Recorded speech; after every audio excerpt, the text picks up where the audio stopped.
A wide variety of agriculture and culture. This is the gift of the nature. A white marble of Taj Mahal reflects the skill of India. Jai Hind, thanks to all.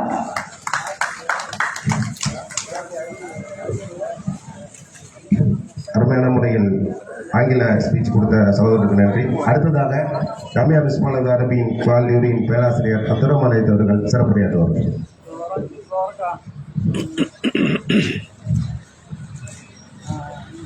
السلام عليكم ورحمة الله تعالى وبركاته.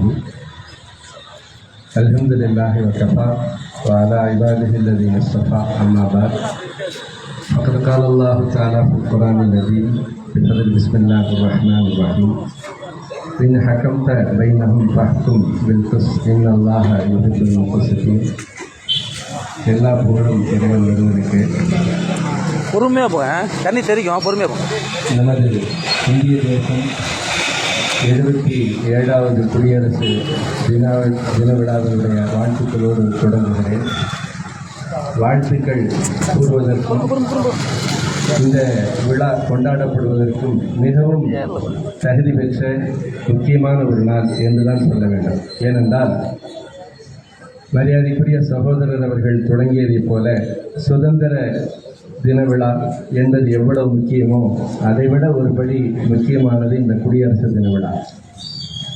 ஏனென்றால் இந்த தினத்தில் தான் நம் தேசத்திற்கான தனி சட்டங்கள் இயற்றப்பட்டு நடைமுறைக்கு வந்தது.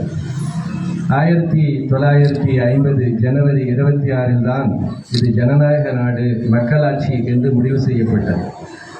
அதற்கு முன்பு வரை பிரிட்டன் அரசனுடைய சட்டங்கள் தான் நாம் பின்பற்றி வந்தோம்.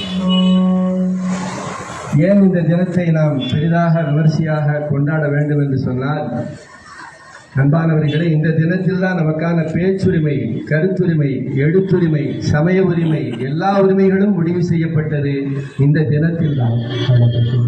இன்னும் சொல்ல போனால் இந்த தேசத்தினுடைய முதுகெலும்பாய் இருக்கக்கூடிய வாக்குரிமை என்று சொல்லக்கூடிய தேர்தல் நடைமுறை இந்த அரசியலமைப்பின் மூலம்தான் உறுதி செய்யப்பட்டது.